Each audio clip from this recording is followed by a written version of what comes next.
Round 62. I'm meteorologist Kyle Bucket from 93.7 Ticket and theticketfm.com. This is Lincoln's home for sports talk on the FM dial. Also online at theticketfm.com. On the internet. KNTK FM Firth, 93.7 The Ticket. This is the Adam Carriker Show. Position right of the quarterback, out of the shotgun, 1st and 20. Jailbreak screen in the air. It is tipped. It is intercepted by Carriker at the Missouri 21-yard line. Live from the heart of Lincoln, America, 8-year NFL vet and All-American defensive lineman Adam Carriker. Shotgun snap to Everett. He's got the left arm going, and now he's got a whole lot of Adam Carriker who rips him down inside the 25-yard line. On 93.7 The Ticket and theticketfm.com. Here is your host, Adam Carriker. Ladies and gentlemen, welcome in to the Adam Carriker Show here on 93.7 The Ticket, the show that gives you unique insight, unbridled honesty. Producer Jake and I are going to have a whole lot of fun in the process. What are you going to hear? Well, that's what you're going to hear. What you're going to get is Husker sports, college football, sports in general. All right. Matt Rhule's press conference was absolutely loaded yesterday. And it appears, as always, as though Jake and I were ahead of the curve. We sat here. We talked about Emmett Johnson, possible national type awards. Before Rhule's press conference, was anybody else realistically talking publicly about national awards outside of, the internet? Outside of that, was anybody else? Were we the first ones to really bring it up? Could be. I mean, I wasn't listening till others on the air. No, we were. We were doing it. We were. Just give us, we just want. Absolutely, we were. I mean, we're always first. All right. We did talk about it yesterday. So if you missed it, you can go back and check out that show. But all right, Emmett Johnson was just announced semifinalist for Maxwell Award and also your college football national player of the week as well. Anything else I missed? That was literally as I was on my way here, I found that out. Did I miss anything else? I mean, if you missed it yesterday, it was the Big Ten offensive player of the week. Big Ten offensive player of the week, TJ Lateef, co-Big Ten freshman of the week as well. So I listened to Rhule's press conference after our show yesterday. And I was just listening. And I was like, man. I kept taking notes. I took another note. I'm like, I'm just going to do a whole show on this. This dude is very happy with where we're at. He's very happy with the people in that building. He's very happy with the coaches. He's very happy with the money that they now have at their disposal when it comes to retaining players and bringing in the best players from across the country. He reminded me, how old is Rhule? Like 50-something? Sounds about right. I should just say 70 and see if he gets mad and responds. But he's in his 50s. He reminded me of a kid on Christmas morning. Like, did you watch or hear this press conference? Yeah. Dude, he was like a kid on Christmas morning. Like, I got everything I want. I don't have this long wish list of demands and things that we need with Troy this offseason. Like, basically, those were the, I don't want to say caveats, but when the whole Penn State, all that thing was going on, the extension, which obviously he signed the extension, all that good stuff. I never really thought, and I said on this show, more money was really on his radar. Like, not for him.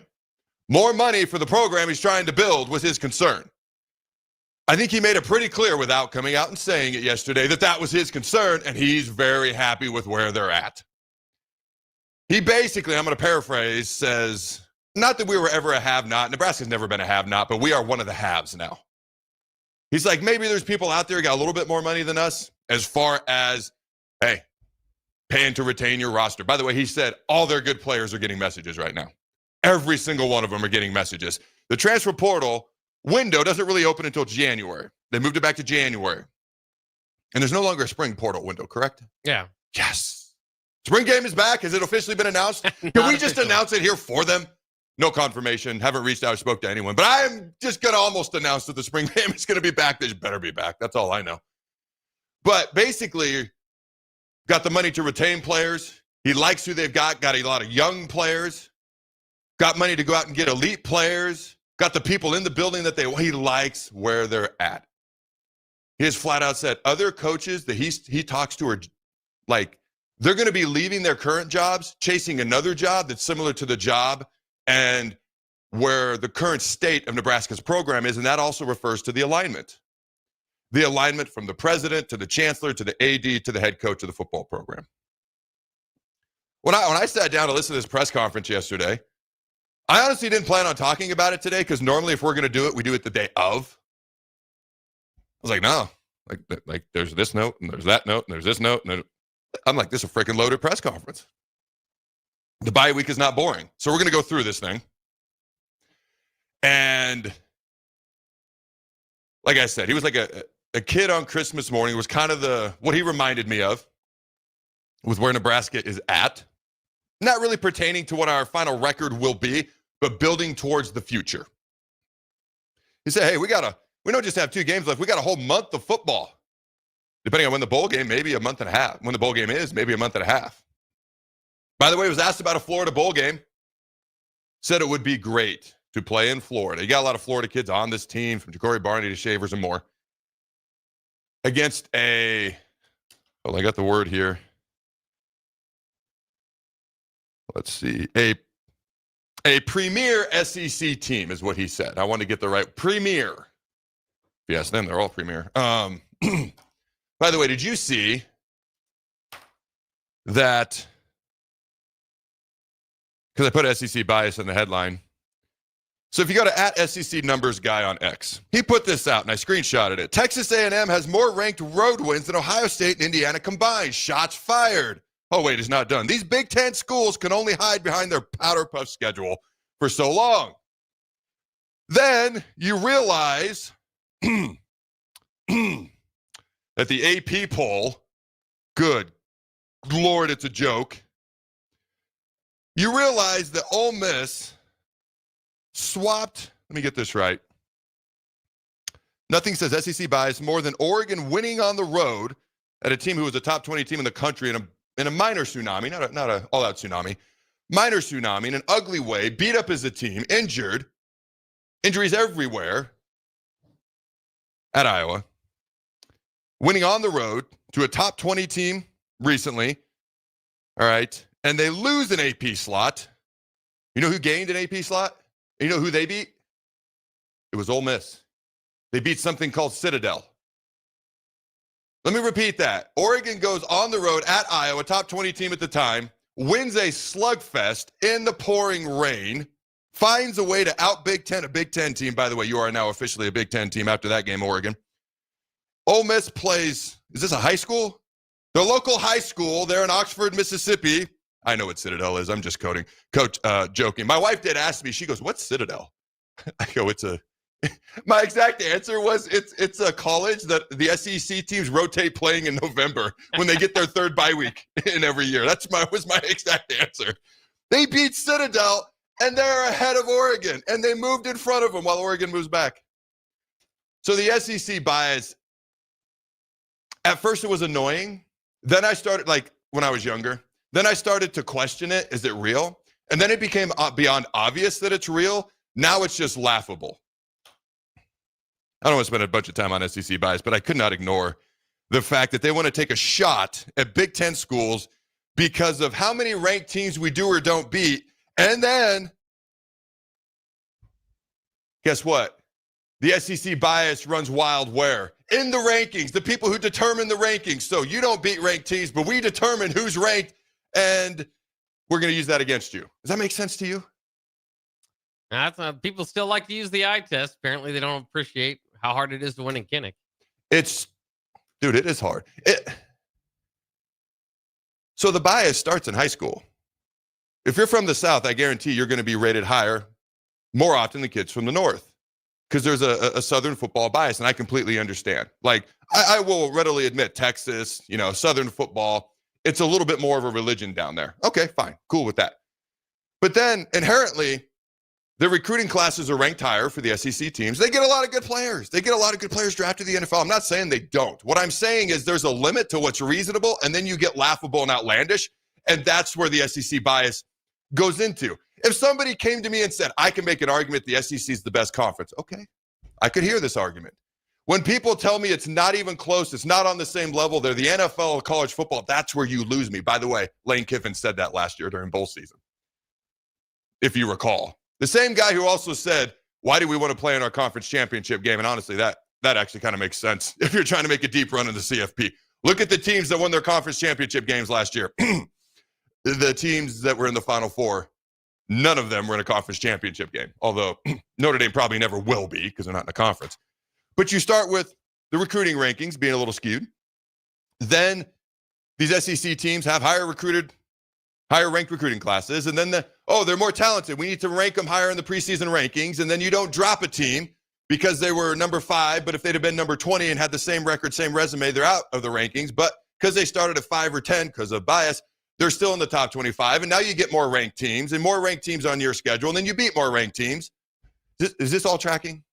This conspiracy theory, the ESPN, I don't know. I'm just going to take a shot at ESPN for no reason. ESPN, SEC bias, is this all tracking?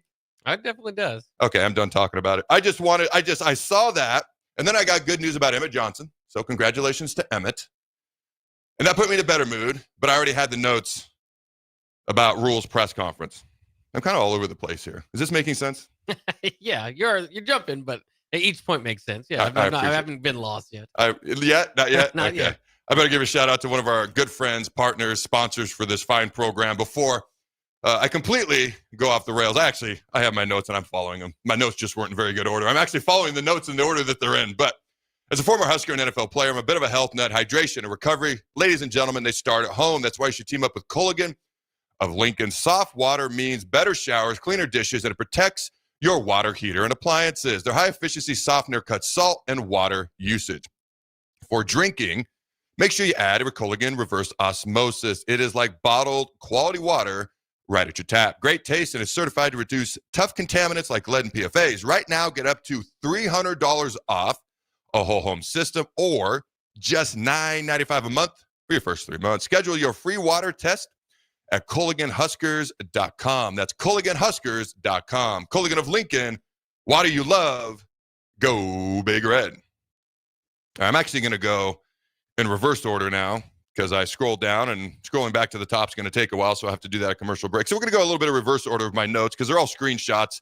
So basically what I'll do is I'll talk into my phone because I've always got kids and I've always got stuff going on. I'll talk into my phone, and then I'll I get this text every week from, it's called NFL Tips, and it sends it out once a week to all the former NFL players, and it's motivational and all this stuff. And so I started just texting all my notes to this thing. For every once in a while, it'll text back, sorry, this service is temporarily unavailable. Please try again. In other words, stop texting us. But it's the easiest place for me to just talk into. I hit send, and then I go back through my notes. So it's in this little text chain with this computer automated NFL Tips things that goes out to all the players that I don't think they like that I text them this, but there's not much they can do about it. Did that make sense? A little bit. I'm a little bit lost. I'm not familiar with the software as much, but yeah.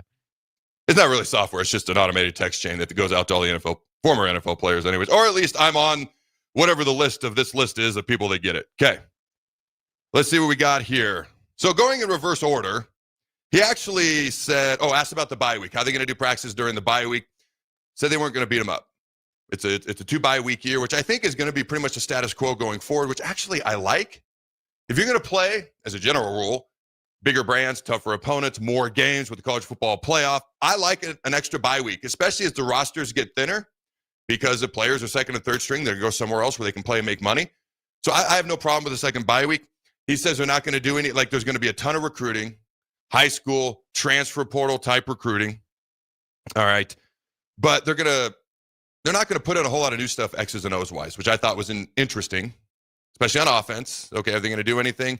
Maybe he's just saying that, kind of like we were told last week. No, it's going to look the same offensively. And it kind of definitely looked a little bit different with TJ Lateef at quarterback. So we'll see what actually happens. But he says they're not going to do a ton X's and O's wise. It's going to be a lot of the younger guys getting reps. There is a chance maybe Glenn Thomas, who, by the way, he pointed out Glenn specifically in this press conference. He doesn't get enough credit. It's interesting because Glenn hasn't been talked about much. With everything that was going on a year ago with Satterfield, I even pointed out, why does nobody ever talk about Glenn Thomas taking over the plays? He was the co-OC at that point. Nobody ever talked about him, good, bad, or indifferent, just his name wasn't brought up. And up to this point in this year, it's been fairly quiet.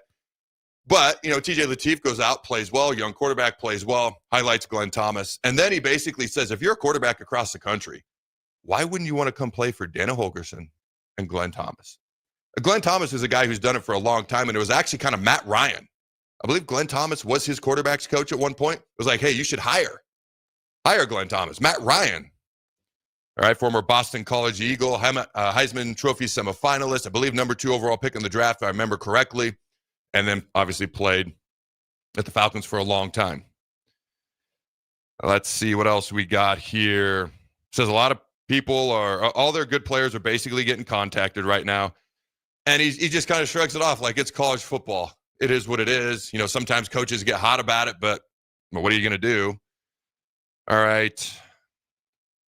Says at some point he should let people come out and watch the PAT block period. Kind of says Ja'Cory Barney just kind of runs it. There's a lot of yelling, screaming, a lot of trash talk, but Ja'Cory just kind of runs it. I can tell you right now, PAT block can be a very intense period because there's a lot of people crashing into each other, depending on what the tempo is on that particular practice, that particular day, trying to block the kick, trying to get it off, all that good stuff. One of my big takeaways was, there were several things, but one of my big takeaways was he truly feels good about where the program is. Made it very clear.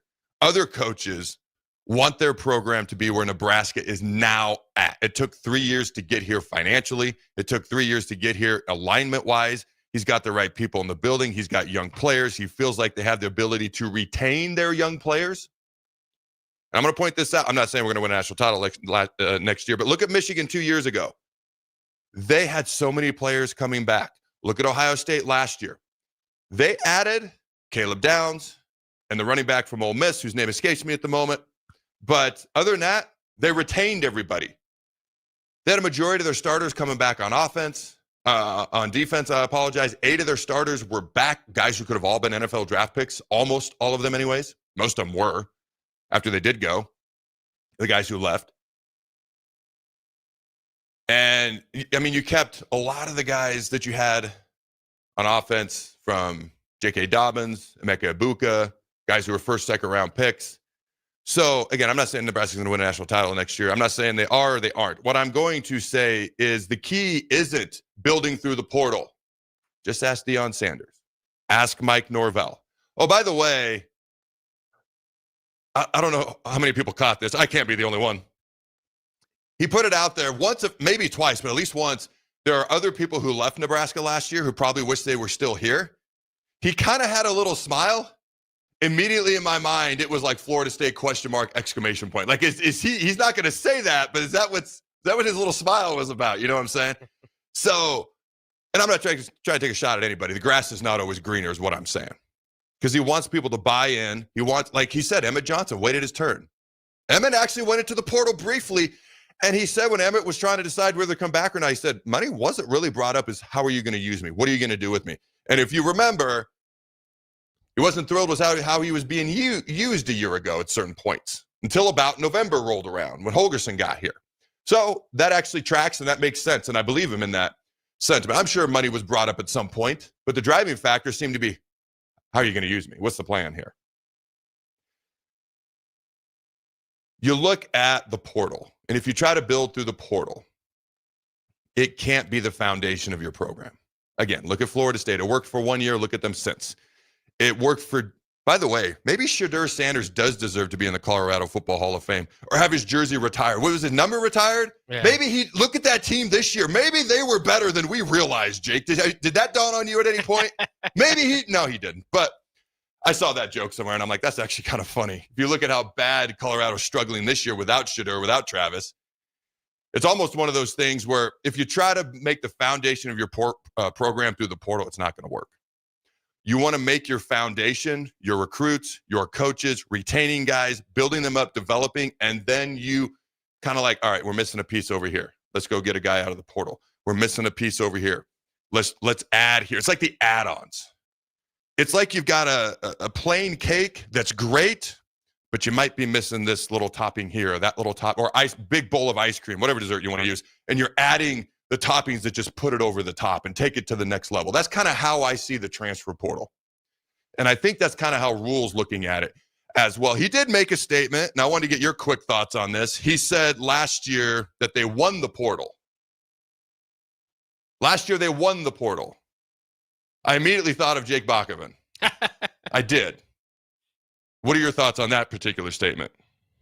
Well, it's interesting. You're never going to obviously hit 100% on that or in any sort of recruiting. But, I think that's a good way of kind of looking back on it. And if you look at it so far, I mean, there's reason to believe, that why he says that. Elijah Pritchett is starting, maybe had some struggles earlier, but he's been, imagine them without him at tackle at this point. You look at the receivers, maybe not putting up as big a stats as you might have wanted, but he's talking about them as hunting downfield and blocking and helping, kind of get this thing going. There's plenty of people, Andrew Marshall. So again, there's names you can point out that maybe aren't living up to the expectation, but he hasn't had the best results. I suppose the first couple of years, this might be, the best results so far. And the reason I thought of you is we talked about this. You got to remember, I remember, for whatever reason, I'll remember conversations.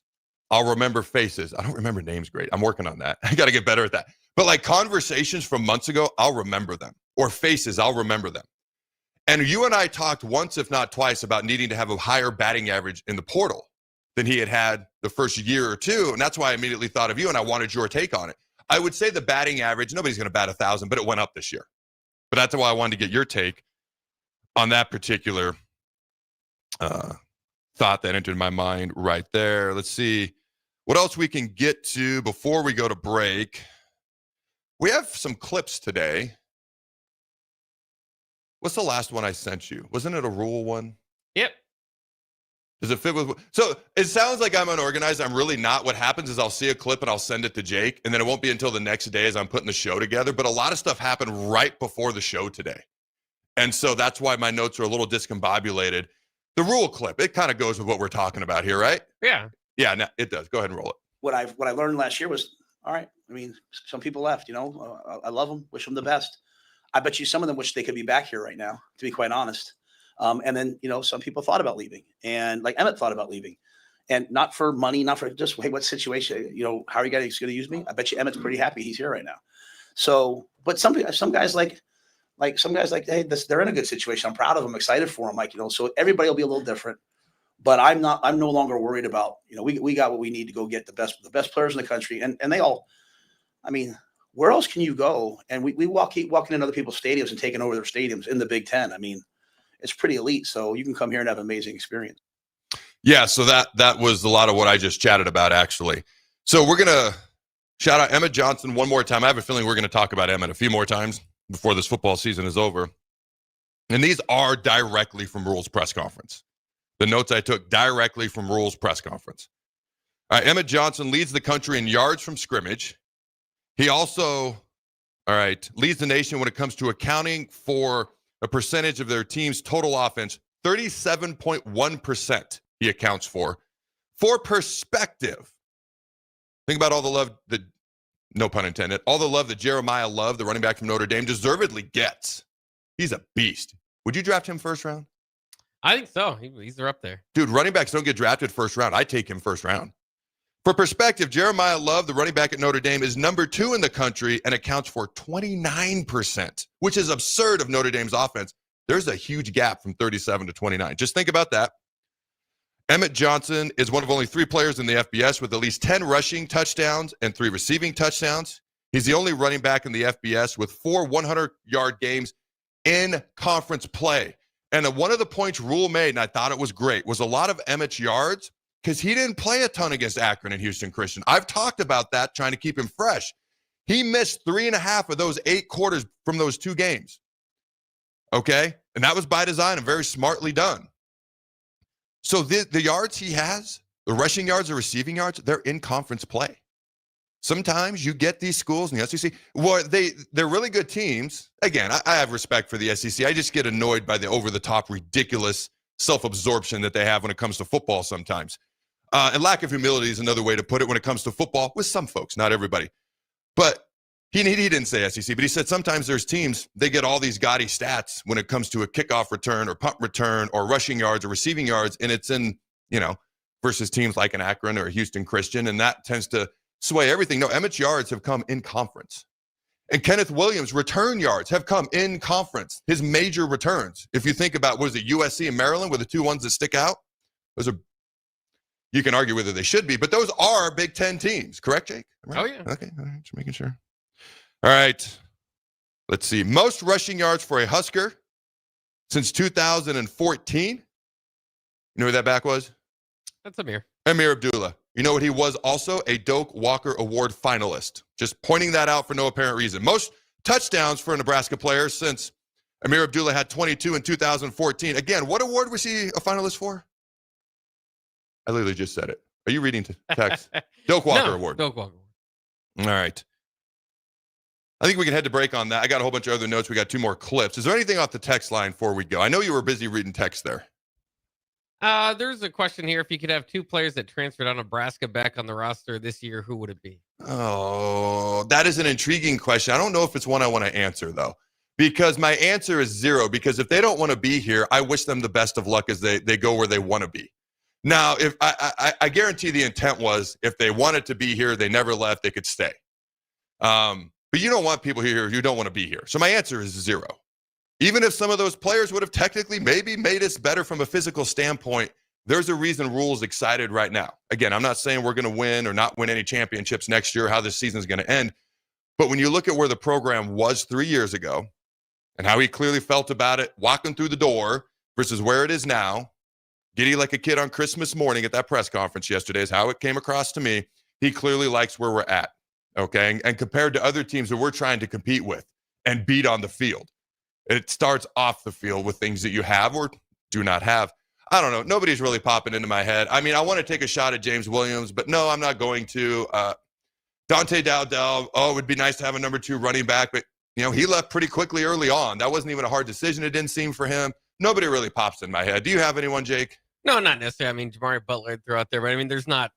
I don't feel like there's oh man, we really could have used. I mean, sure, there's a few guys that could have helped with depth and all that, but I don't feel like there's some huge Prince William and Mielen again. I just don't know if there's anybody that's man, we really need these guys. All right, I just got a text from Andy Jurassic. He's got a good one, actually. All right, this is a good one because this guy just entered the portal, and he was the number 1 Pro Football Focus because those guys, we never questioned them at all. Graded right tackle in the country about a month ago at Oklahoma State, Grant Seagram. Would you take him back? If Yeah, I mean that'd be one. Oklahoma State is god awful, but I know Pro Football Focus is also god awful. Liked him that 1 week. Yeah, I didn't mean to cut you off. I just had to put that out there. I think Dowdell's a good point to you, but then I don't know if I phrase it this way, but then would the Emmett Johnson explosion happen? Would our short yardage situation be a little bit better? That's what they used him for a year ago. Yeah. I know he was the starter, but that's what he was actually good. That was his strengths. I'm going to put it that way. That was his strong suit. Again, Seagram's a great point. I mean, he's in the portal, so we'll see, what happens. But all right, we're going to head to break. Don't go anywhere. I don't think we have anything to talk about, so you won't miss anything. Actually, make sure you come right back. If you or anyone you care about is facing a family legal matter, call Cordell & Cordell today at 1-855-GET-LEGAL or visit CordellCordell.com to schedule your consultation. There's a lot on the line in divorce. This is Joe Cordell of Cordell & Cordell, the largest family law firm in the country, with over 35 years of helping clients navigate divorce. But being big doesn't mean less personal or less local. Our attorneys live and work in your community, and as neighbors, they understand the challenges your families face. Divorce touches all areas of your life: your home, savings, retirement, and of course, kids. So when you find yourself facing divorce, you need a partner you can count on. Visit CordellCordell.com to schedule your consultation. If you or anyone you care about is facing divorce, contact Cordell & Cordell today. With over 100,000 clients served, we understand the challenges you're facing on a personal level. Call Cordell & Cordell today at 1-855-GET-LEGAL. That's 1-855-GET-LEGAL. 1221 N Street, Lincoln. Hungry for something real? Come to HF Crave, Lincoln's favorite spot for burgers that are anything but basic. Locally sourced Nebraska beef, hand-cut fries, and bold flavors that'll make your taste buds cheer.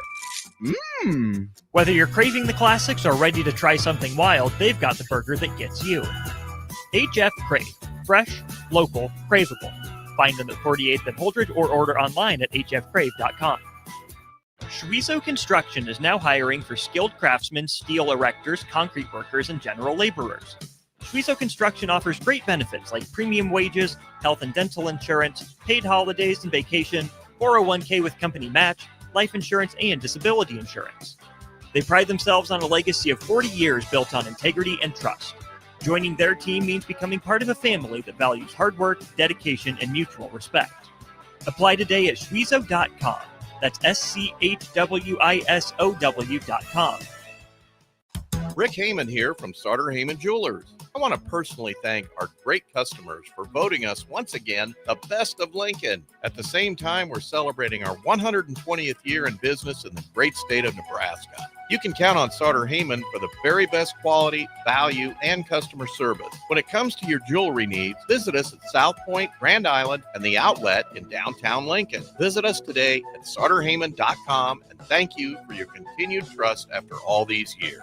Big box stores are tempting for buying equipment for your high schooler in sports or for yourself in your sports leisures. But buying new is awfully expensive. Why not go somewhere with new and used options? Play It Again Sports has quality, slightly to gently used equipment, and 50% of their inventory is actually new equipment. And it's more than baseball, softball, and golf. They also have equipment for disc golf, fitness, hockey, and more. Plus, they're always buying products. Bring your gear you're done with and get trade money on the spot. Play It Again Sports at 48th and Vine. When it comes to concrete, Stevens & Smith Construction doesn't stall. They go for the takedown. As Nebraska's full-service concrete contractor, they stay in bounds, hold inside position, and never forfeit quality. Whether it's foundations, flatwork, or concrete coatings, they elevate performance and pin down results that win every time. Stevens & Smith Construction is a proud sponsor of Takedown Tuesdays on 93.7 The Ticket.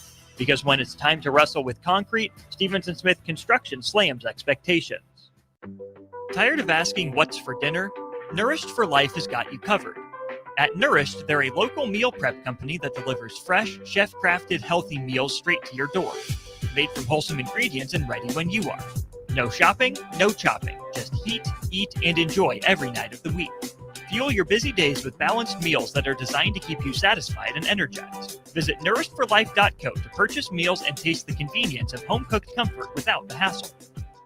Make Hog Wild the centerpiece of your Thanksgiving feast. Pre-order a 12-pound whole smoked turkey or a 4-pound turkey breast for $55. A 4-pound boneless ham is $50. A complete meal includes your choice of a whole turkey or turkey breast, mashed potatoes and gravy, stuffing, green beans or corn, and a dozen rolls for $130. Pre-order online at GoHogWild.com soon. Quantities are limited. All weights are approximate before cooking. Hog Wild Pit Barbecue, Lincoln.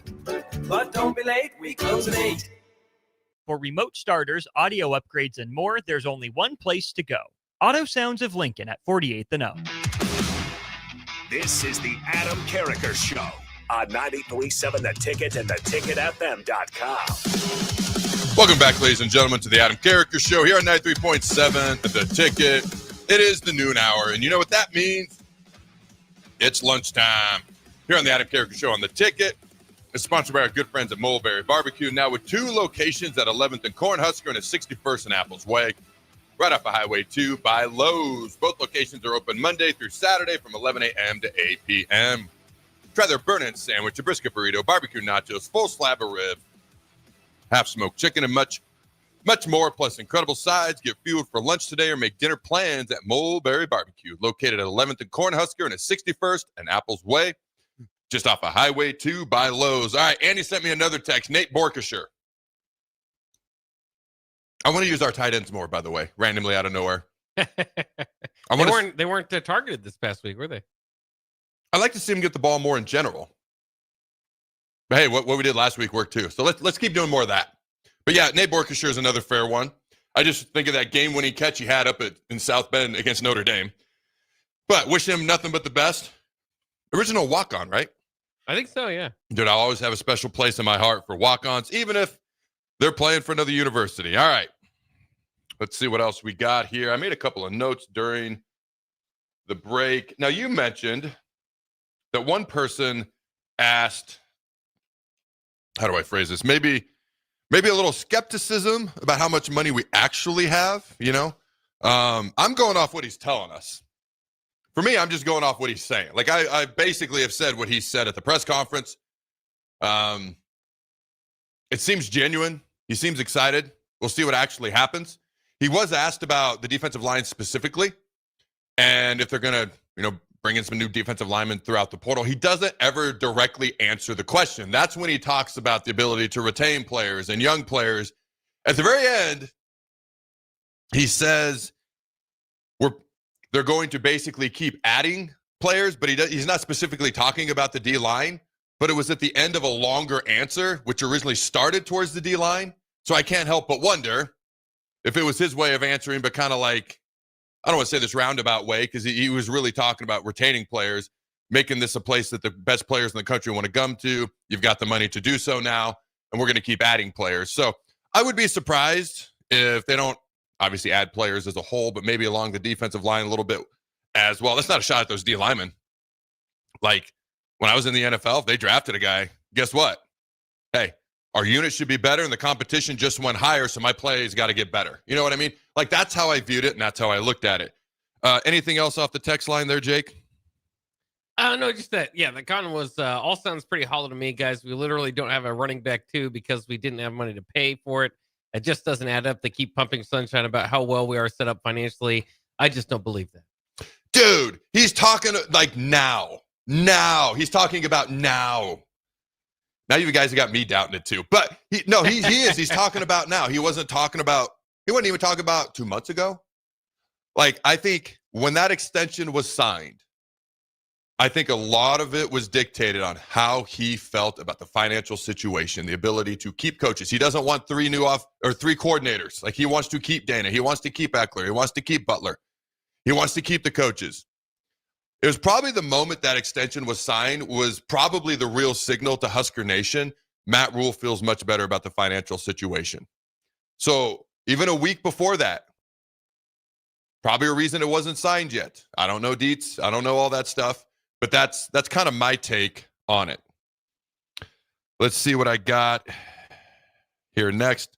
So he was asked why Emmett Johnson, I forgot about this when I was talking about it before the break, hasn't gotten more national hype. I think part of that is we beat Michigan. Your players are going to get more national hype because you beat a big brand on a national stage. This is my answer, not his yet. USC is the same thing. It's who you beat, what your win-loss record is. If you rush for 2,000 yards and you're on a team that has a losing record, you're just not going to get the same amount of pub as a guy whose team is 10-2, 11-1. It's just how it is. You're probably not on the big stage. Like, one thing that helped Emmett, albeit a late game, a lot of people saw that game on national TV.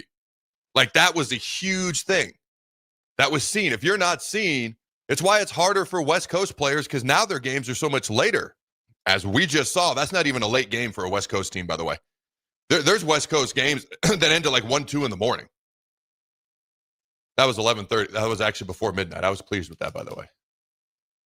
I tend to have a lot of late nights after Husker games, especially if they're night games. So I need my beauty rest, Jake. This doesn't come without a whole lot of work.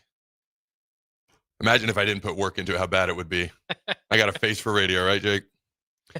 I'll let you stay there. You're not supposed to keep laughing. No, that's okay. But he basically kind of talked about preseason expectations. He threw out the word bias at one point, which I don't think he's trying to take a shot at anybody. I think it's fair. I spent about 5-10 minutes talking about SEC bias. You think there isn't a certain amount of bias towards what you were expected to do in the preseason versus you actually finally getting recognition? Again, if we beat Michigan early on, our players are going to be more nationally recognized, or USC or whatever. But when you don't win those games and then you have a national TV game on a Friday night versus Minnesota and it doesn't go great, people are going to hold that against individual players when it comes to their recognition nationally, fair or unfair. And so I think all that's kind of taken a little bit longer when it comes to Emmett. Now it's coming. Let's see. Said we have the best blocking wideouts. NFL scouts are sending him tapes of their wide receivers blocking and telling him about how good they're blocking. All right. Let's see what else we got here. Said Dana Holgorsen is evolving with what he likes to call on offense play-wise. And I think we can all see that. I think there was a point where Dana was like, I can't assume we're going to protect our quarterback against anybody. Because a lot of the teams that had a lot of the sacks against us weren't high sack teams. Minnesota, 0 sacks combined before they played us in their previous 2 games combined, then 9 against us. Michigan State, what was that, 4 or 5 games into the season? 0 Power 4 sacks.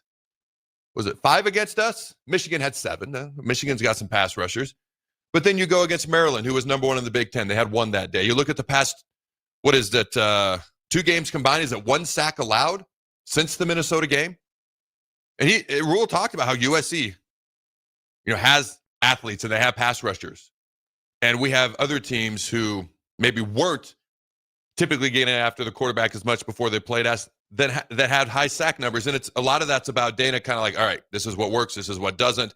I remember after the Minnesota game, Matt Rhule said we have to call what works, not what we want to call. And I think there was an evolution to the play calling. And Dana said in the preseason, he said what the game plan is the first part of the season might be different than the next 4 games, might be different than the next 2-3 games. And I think we've seen that play out. He was almost prophetic with that.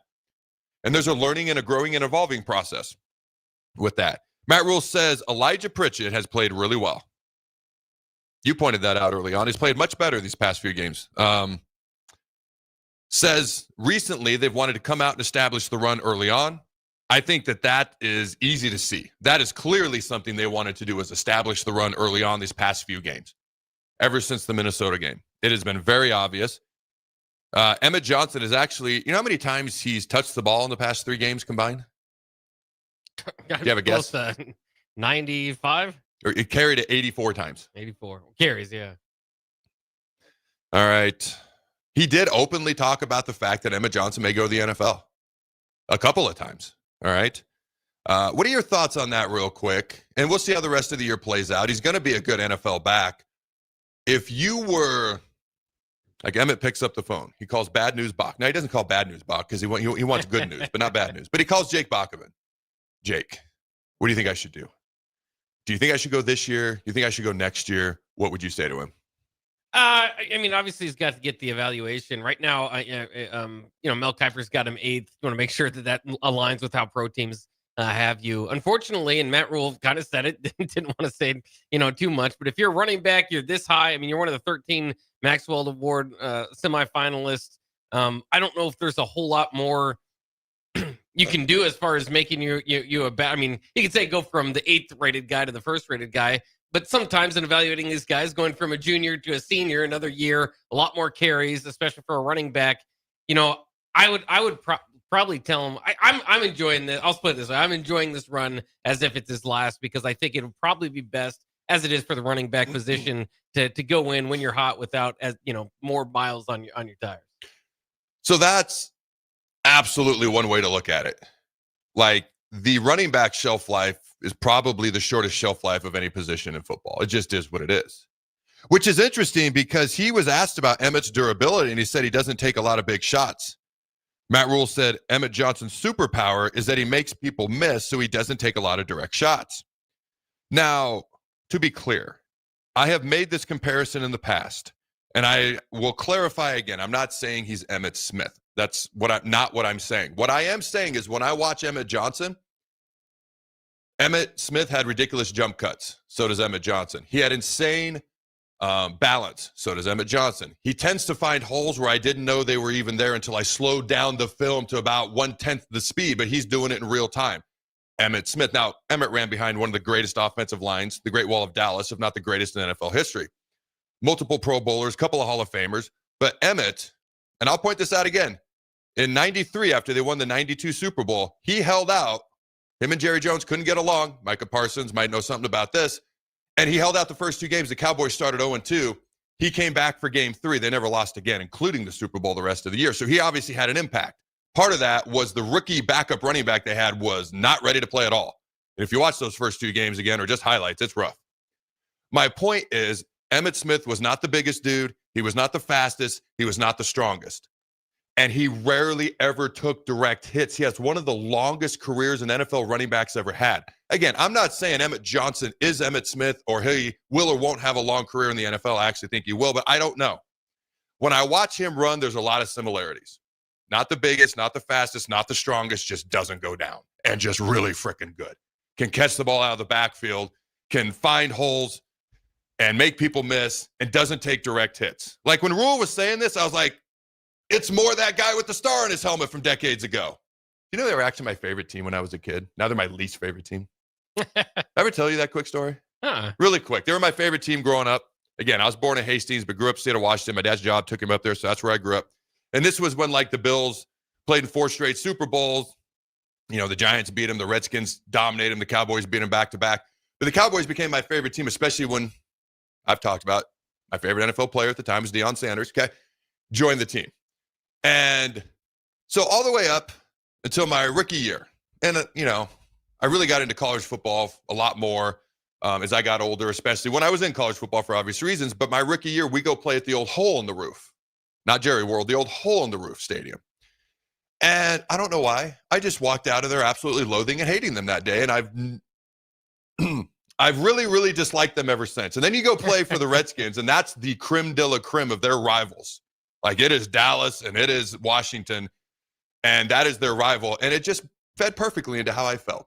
So for me to talk about Emmett, I'm truly giving my honest opinion because I don't want to give Cowboys shine in any way, shape, or form. I'm talking about Emmitt Smith, but with Emmett Johnson, he just has that ability to make people miss, doesn't take direct hits, and there's a lot of similarities in the running style.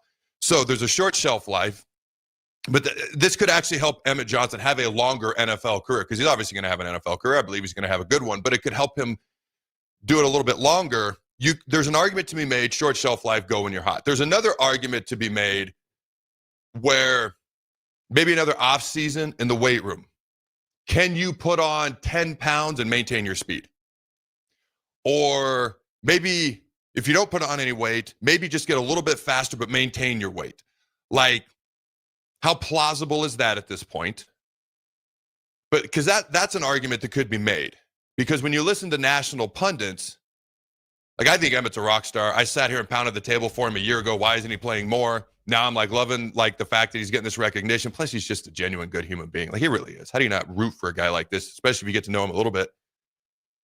But national pundits, sometimes they'll use the word smaller back when referring to him. And so I can't help but wonder if another offseason of, I mean, he's a great back already, but physical development might make him more appealing and up his draft stock. Like, he's going to be drafted, probably fairly high, but up it even more. Because if you're drafted, I'm just going to throw out a number, 40th, early second round versus 32nd, being the last pick of the first round versus the first pick of the second round, let alone 8 picks later, that's millions of dollars of difference. I'm just saying, it's something to ponder. What do you think, Jake?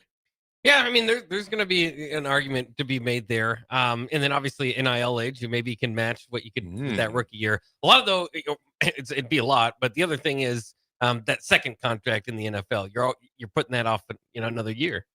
You make a great point about NIL. Like, Deshaun Singleton was training to go to the NFL. He's back now. NIL had to be a part of that. You look at Carson Beck. He was going to the NFL, came back to Miami.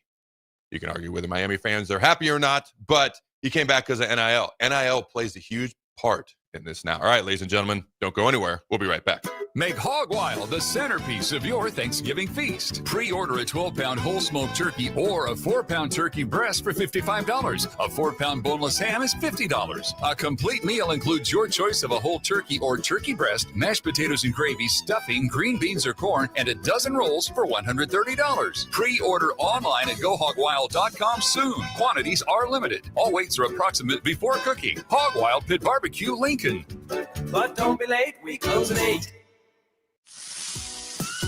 Hungry for something real? Come to HF Crave, Lincoln's favorite spot for burgers that are anything but basic. Locally sourced Nebraska beef, hand-cut fries, and bold flavors that'll make your taste buds cheer. Mmm. Whether you're craving the classics or ready to try something wild, they've got the burger that gets you. HF Crave. Fresh, local, craveable. Find them at 48th and Holdridge or order online at hfcrave.com. A business's phone is the lifeline to its customers and potential clients. That's why it's so important that you can take calls seamlessly from anywhere, whether you're on the road or in the office. Hamilton Business Technologies can help ensure your phone rings wherever you are. We can equip your headquarters and any of its locations with the right tools for smooth, professional call handling. As the official business IT partner of the Huskers, we know how to keep Nebraska businesses connected. Learn more at hamiltonisbusiness.com. Are you ready for a new opportunity? Check out Sandhills Global. Join a dynamic team where your skills are valued and your career can soar. We offer full-time positions with a 4.5-day work week, competitive pay, excellent benefits, and a positive work environment. From IT and marketing to sales and finance, we're looking for talented individuals just like you. Apply today at sandhills.jobs and take the first step towards an exciting future. That's sandhills.jobs. Don't wait, apply now.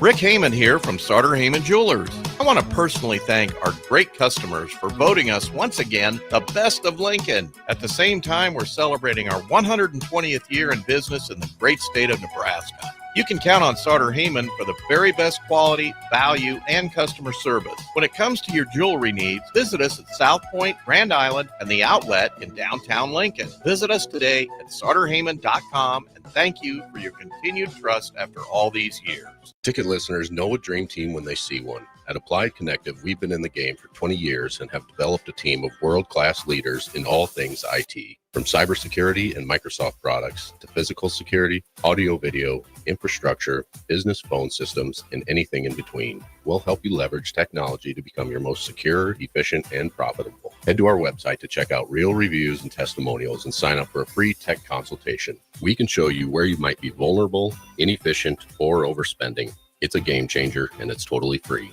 Claim yours right now at appliedconnective.com. When it comes to concrete, Stevens & Smith Construction doesn't stall. They go for the takedown.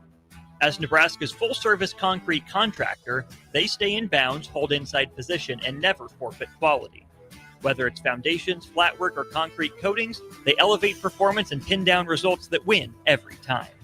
Stevens & Smith Construction is a proud sponsor of Takedown Tuesdays on 93.7 The Ticket.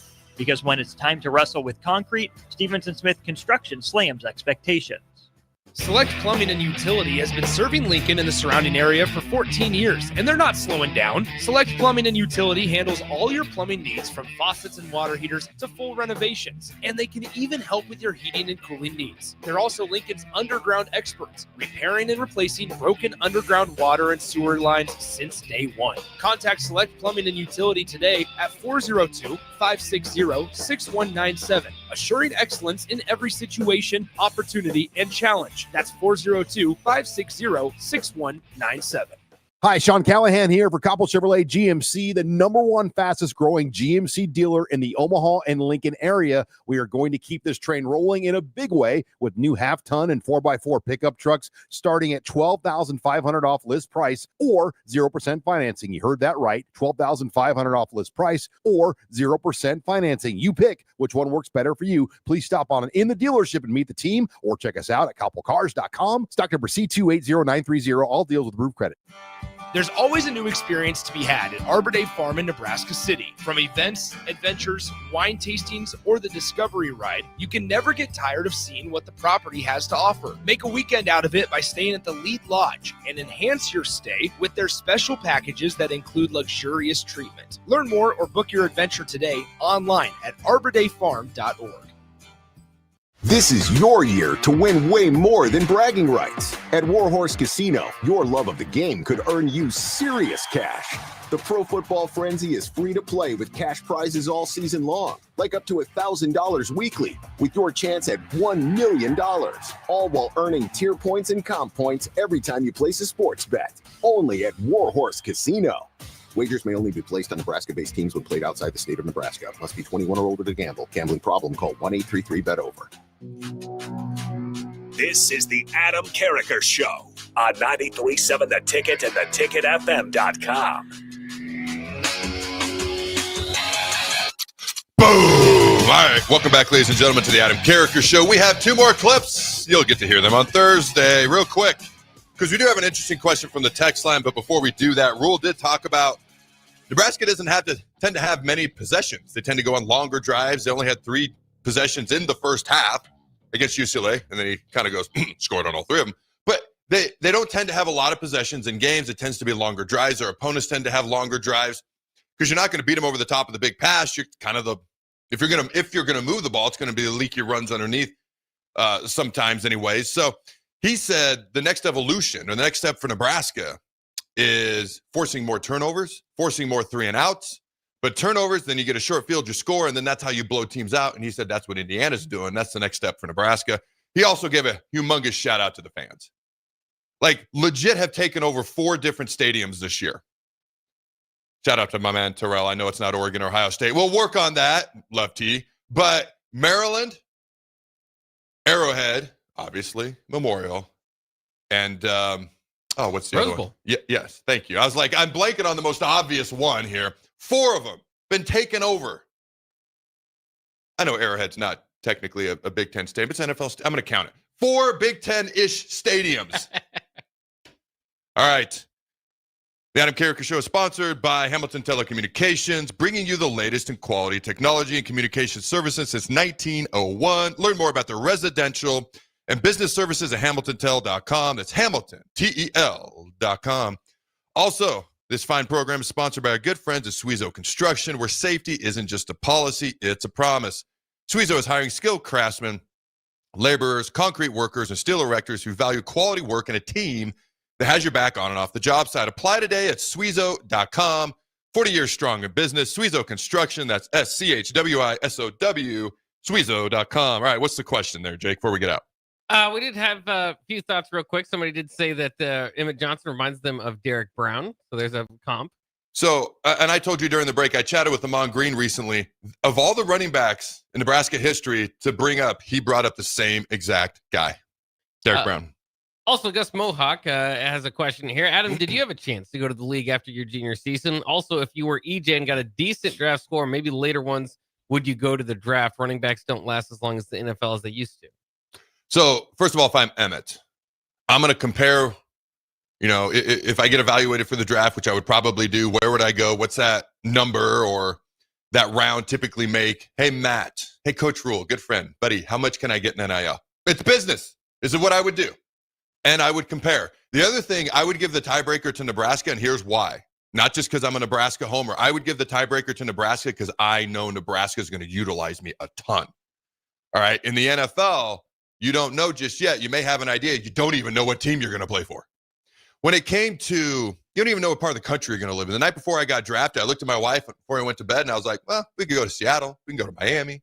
We can go to L.A. I know St. Louis likes me. That turned out to come to fruition. We go to New York. I had no idea. I had no control. All right. When it came to, I had an opportunity after my junior year. I remember I was projected to go 21st overall, depending on where you looked. It was like late teens, early 20s. For whatever reason, number 21 sticks out in my head. Overall pick in the NFL draft. Now, you got to keep in mind, there was no NIL. There was none of that. Transfer. I mean, you could transfer, but you had to sit out a year. There's no transfer portal. I wasn't looking to transfer. So for me, none of that was a factor. It was about my desire to play for Nebraska and weighing that against the NFL, where I thought I was going to be drafted, and how much I can improve my stock if I played my senior year. I'll never forget, Bill Callahan never once spoke to me. Never talked to me about it. Not one coach ever brought it up to me. Couldn't believe it. He was a little unusual, unorthodox. I'll put it that way. So it didn't shock me, surprise me, didn't offend me because, I kind of knew what to expect with certain things with him, but that was fine. Here was the process. My lifelong dream was to play for Nebraska. Couldn't believe it came true. Couldn't believe I got to start. Couldn't believe I earned a black shirt. Oh, my gosh. The NFL wasn't even on my radar. Until 4 games into my junior year, I had 4 sacks. All of a sudden, some guy who's still in the media, I shouldn't say some guy, I mean it with all due respect, he puts out, Adam Carriker's thinking about going to the NFL draft after his junior year. And I was like, I got to be honest, I hadn't even thought about the NFL until I read this article. My lifelong dream was to play for Nebraska. So thanks for verifying with me, but it got me thinking about it at that point. And so here's how I went through my junior year. And here's how the process went. No conversations with coaches. Some teammates would ask me sporadically. No in-depth conversations with anybody. Okay, teammates would ask me, but I didn't want to have in-depth conversations with them. That was because I knew what they wanted, and I wanted more objectivity. While I appreciated it, I wanted objectivity. I called my dad. It was a 5-minute conversation, one time. I said, Dad, what do you think I should do? He said, well, you're projected to go in this spot. This is what they would make. He goes, you also only get to be in college for so long. He goes, what does your gut tell you?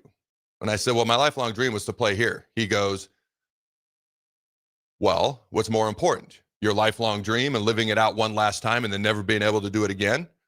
Or going to the NFL and making sure you get some money because you don't have anything guaranteed because of injuries? He goes, there's no wrong answer here. You could have a career-ending injury next year, and then you would have missed out on all that, or you haven't. He's like, there's no wrong answer. There's 2 good answers. It's which one you like the best, or you can live out your lifelong dream one more time. And it was a 5-minute conversation. And he goes, what does your gut say you want to do? He asked me at the beginning. It was the same answer. I went right to my lifelong dream. He asked me at the end. I said, I want to play for Nebraska.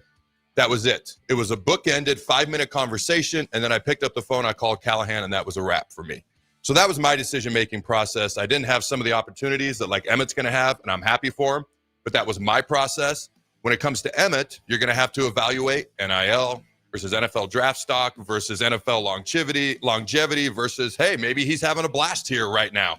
And also, Matt Rhule just said they have a lot of money.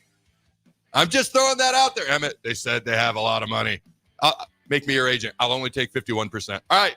Until next time, go Big Red. And always remember to throw the bones. This is Lincoln's home for sports talk on the FM dial. Also online at theticketfm.com. On the internet.